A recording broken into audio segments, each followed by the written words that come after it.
บ้านเพิ่นกำลังพิธีพิถันเฮ็ดอีหยัง เอ้ย เนาะ สมป้าบ่ได้ไปตึกปลาเองเด้อปลาตลาด เอาให้เบิ่งลองดูอยู่หั่น นี่กำลังคัดแล้วนี่ปลาขาวปลาตอง อือฮึ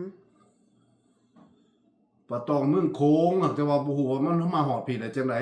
ก็เลยไปซื้ออยู่ต เพิ่น ลา เอา ด เส้นหลุมเพราะว่าสิฝากไปให้หมู่ สิ อันนี้ เป็นก่อนไผก่อนมันปริมาณก่อนไผก่อนมันบัดนี้ ฝากหมู่ต่างละเพิ่นกับพิธีพิถันแฮงเนาะ ผู้ใดอยากบ่ได้กินสมปลาล้วนๆนั่นอินบ็อกซ์มาเด้อติด กิน ต่อ บัก มาเด้ มา อ เพราะว่าคันเป็นอยู่แถวเฮานี่ลง บ่เฮ็ดไว้โลดได้นี่น่ะ Yeah บ่เฮ็ดไว้ ใส่กล่อง make it to order ผู้ใดสั่งจังได๋เฮ็ดนี่เฮ็ดมันงามมันจะส่งแซ่บหั่นนะมันต้องงามๆคือคนเฮ็ดแม่นี่นะนี่ งา นะ ม นี่ คือ นะ พ่อบ้าน มันก็สิแซ่บอีกมันสิเป็นออกมาจังซี่เป็นบล็อกไปบล็อกมัน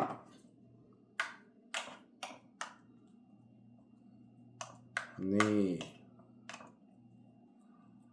ฝากถึงไหมฝากถึงไผสิออเดอร์ ผู้ใดสิออเดอร์แล้วก็ทักทายมาเด้อ แต่ว่าต้องใส่กล่องใส่นี่มันเนี่ย ต้องได้ใส่ ใส่นี่ก็ได้แต่ว่าต้องได้สั่งอันนี้เฮายังบ่ได้เฮ็ดอัน ตัวนี้เฮ็ดให้หมู่เพิ่นซื่อๆดอกตัวนี้หลังจากเฮ็ดแล้วก็เข้าเตาอบแล้วก็ โอเค